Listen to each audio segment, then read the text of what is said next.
And now with our lesson, Tim Junkins.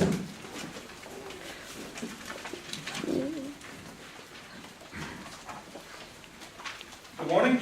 Good morning. To answer the pressing question on anybody who saw me walk in my car earlier, no, I was not making a break for it. Water in the car. And as I approached the car, I looked in and went, wow, I can see everybody, which means they can probably see me too. Quick anecdote before we start. I was listening to the radio last week prior to the winning game of the World Series, and the reporters were interviewing people all over the city to kind of get a feel of, like, can Boston do it? How are people feeling? But more importantly, the question was, because it was being broadcast so late at night, the question was, were you going to be able to watch it? And there were people who were like, no, I'm just going to record it and get up and watch it before work, or try and avoid spoilers for the whole day. But they interviewed one father who they asked him, are you going to let your kids stay up and watch it? Are you going to let them stay up well past their bedtime and be tired for school the next day? And he said, well, let me put it to you this way. A few months ago, my kids couldn't stop watching the TV because there was a lunatic running around Boston being chased by the police for the entirety of the day. And they sat there for the whole day. They watched the TV and they stayed up to minute, because we had to stay inside and we couldn't go anywhere. And now they want to watch a baseball game, and I say that's okay. I think that's darn good parenting right there. I think the idea that if you want your kids to engage in something positive, I think that's totally legit. I don't see anything wrong with that. And I was actually really touched by that quote. Despite my lack of interest in the game, I thought, hey, there's a good parent out there doing a good job.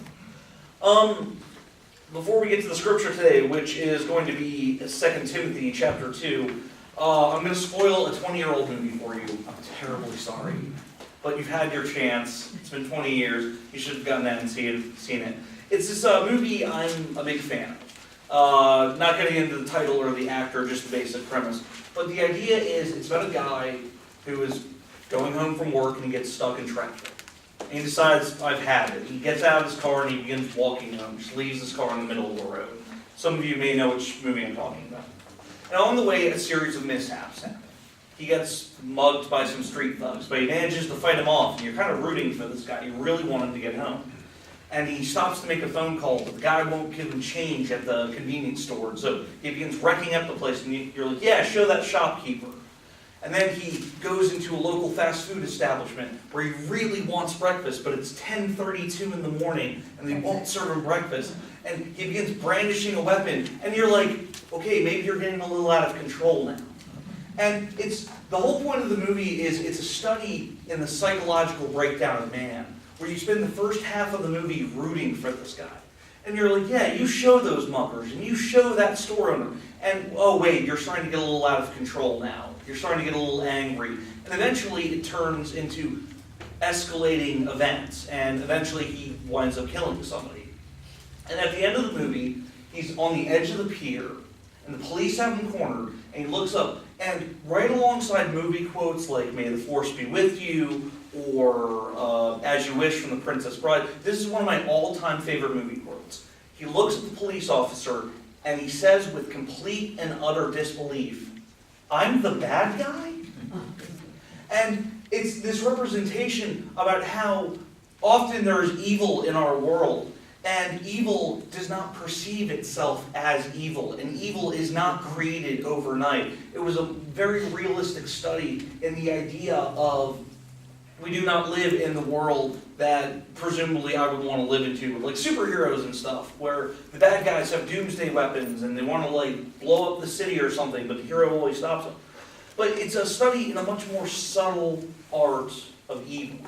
The idea that a person can be pushed beyond the limits. The idea that a person can go, and the idea is that this person was unhinged from the beginning. You go into his backstory and you find out that things were bad at home and he had a restraining order against him and things like that. But it's the idea of how did this person get to this point? Because at no point until the end of the movie does the main character reflect upon himself and go, I'm the villain of the story.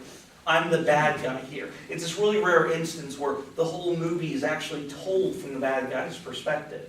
And he gets to the end of the movie, and that line just gets to me every time, where he looks, this average person with an average job, looks at this officer and just goes, "I'm the bad guy?"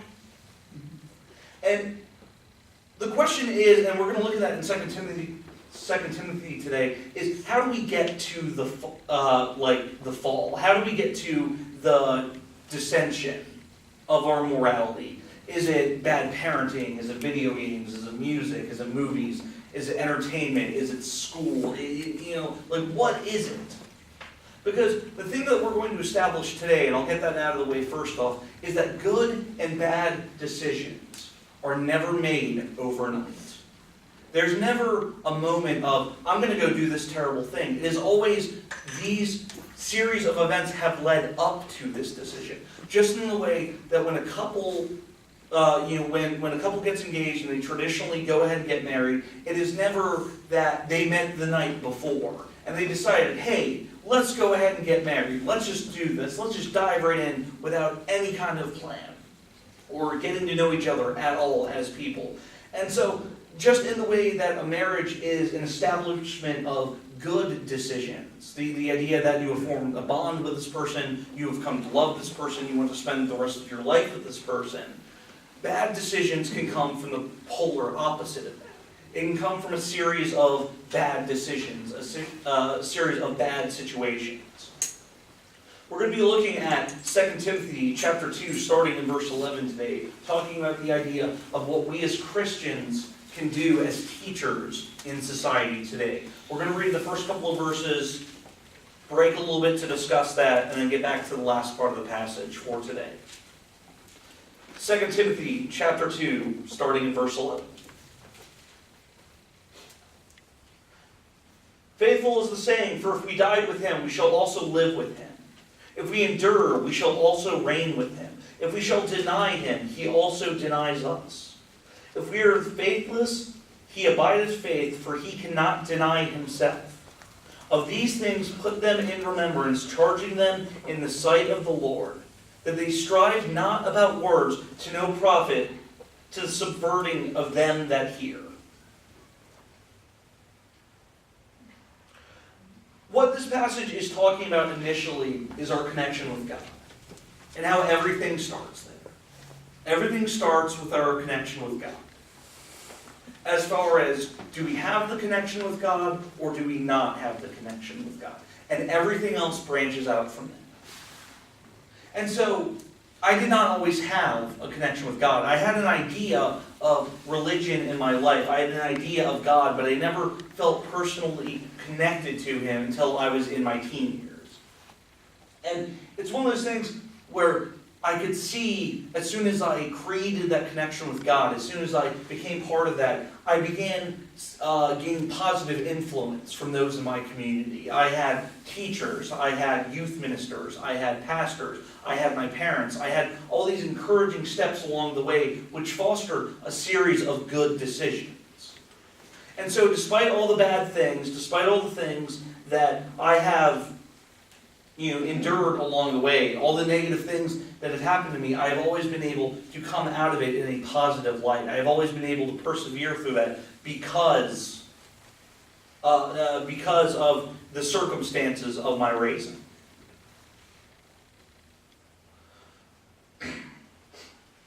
What is our responsibility as teachers in a community? And it's not to say that we're all teachers per se. We don't all teach as a profession. It's not likely that you would go to a congregation, every single person in there is a teacher. Although if you made a grammatical mistake in there, that would be awful because you would have hundreds of people correcting you at the same time.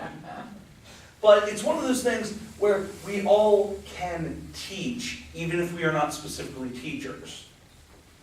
As we grow, we have more and more people that look up to us as we grow in our faith. When I was in a youth group, it might have been one or two people who was new, and now it's congregations of people. It's dozens and dozens of people. And it's one of those things where I have to look at what I want to talk about every time I speak. I have to look at that, and I have to ask myself the same question every time. I have to ask myself, is this beneficial for the betterment of the soul? It's the question I ask every time. I get a great idea in my head, I sit down, I look at it, I hammer away, and I say, is this going to increase the betterment of the soul for people? Will this reach the maximum number of people? And the answer is hopefully yes. And when we get to the end of it, you can tell me yes or no, and I'll take your critique to heart. But our responsibility as teachers is to be an influence to people. I'm going to switch translations just for a second, just so the language might sound a little bit more clear. But looking at, basically in the NIV translation, it looks at verse 11 as here's a trustworthy saying. It looks at 11 through 13, talking about the idea about how we have to maintain the connection with God. We have to maintain it, we have to continue to be faithful, we have to continue to be strong in the Word so that He will not disown us. Because the language is very clear in any and all translations that you read. If we decide that we don't want to be part of God, then that's fine. That's our option. That's our option to walk away. It's not fine in the context of that's the right thing to do. It's fine in the context that that's our decision. That's our God-given free will to say that I don't want anything to do with God. And it's the unfortunate decision of many people who decide that they write out God in their lives. And they reap what we sow, we reap what we sow. But verse 12 says, if we endure, we will also reign with Him. If we disown Him, He will disown us. It makes the language very clear that if we want to seek this ultimate reward, if we want to find something better, we have to have the connection with Him, and therefore we have to do a good job in society of sharing that message with other people. Jumping down to verse 15, do your best to present yourself to God as one approved, a worker who does not need to be ashamed and who correctly handles the word of truth. Avoid godless chatter, because those who indulge in it will become more and more ungodly. Their teaching will spread like gangrene. This verse is important because it talks about the idea about the main character in the movie I was discussing earlier. It talks about the idea of how there are a series of events that lead up to bad decisions. And one of those bad decisions, the most important bad decision that we can mistakenly make, is that if we separate ourselves from God, we think that everything is okay because things are okay day to day. But the verse talks about specifically, avoid godless chatter because those who indulge in it will become more and more ungodly.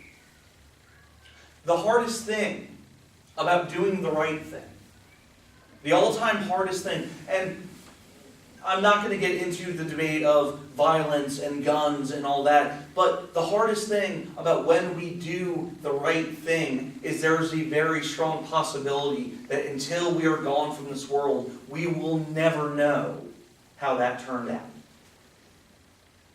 If you talk somebody down who's having an emotionally hard time and they look like they might be at the brink of violence, there's a very strong possibility that that person will never come to you and go, hey, I was going to take my father's gun and I was going to go kill a bunch of people. Thanks for stopping me.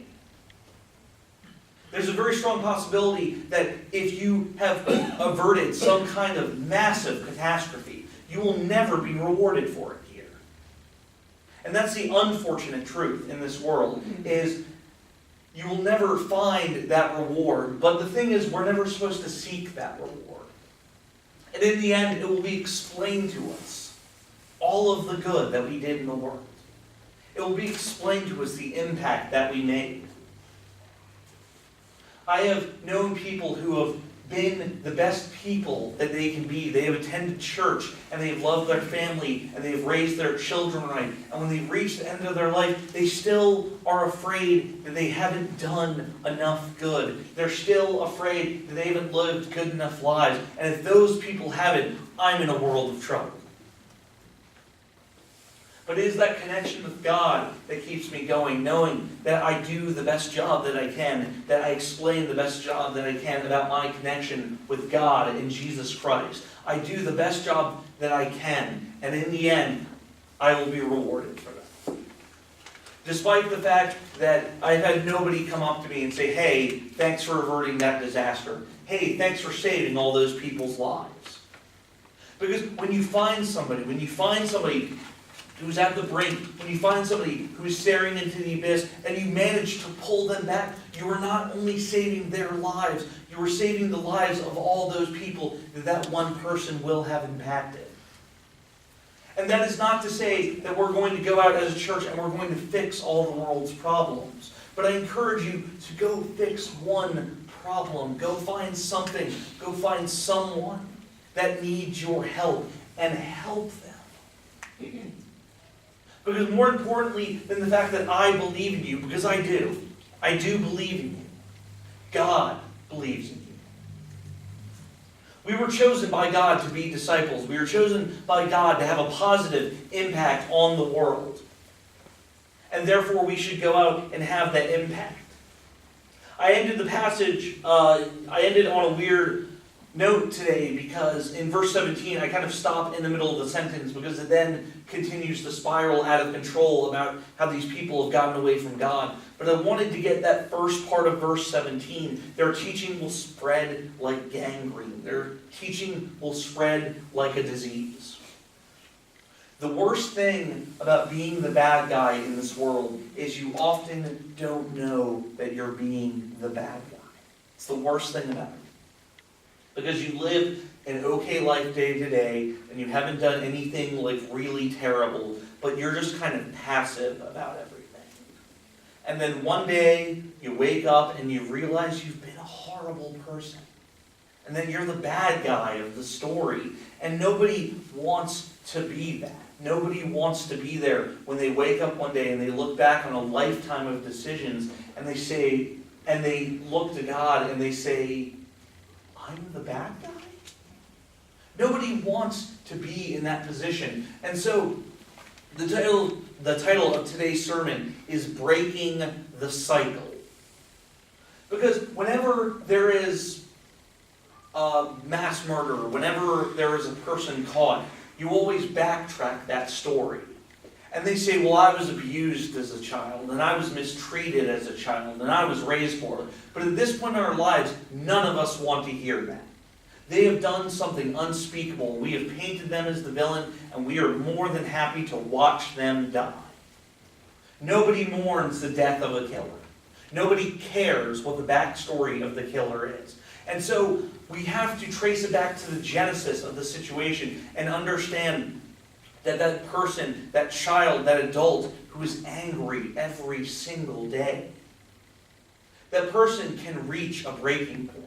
And they might not, and maybe it isn't our responsibility, maybe it isn't our job to care, is what we tell ourselves over and over again.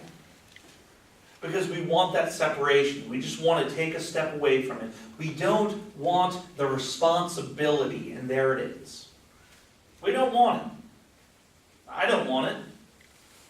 I can barely take care of myself. I don't want the responsibility of saving another human being. Why is it my job, God? I'm speaking sarcastically, of course. But it's one of those things where you look at this, I look at this passage in 2 Timothy, the idea of being a false teacher. And that is the thing that I am most afraid of. That is the thing that I am most afraid of. I'm afraid I'm going to wake up one morning and go, oh no, I've been misleading you all. Or something like that. Even though that's an outside, extreme, remote possibility. It's one of those things where I look at it and I say, I have to be diligent about this. I have to be vigilant about it. And so do you as people.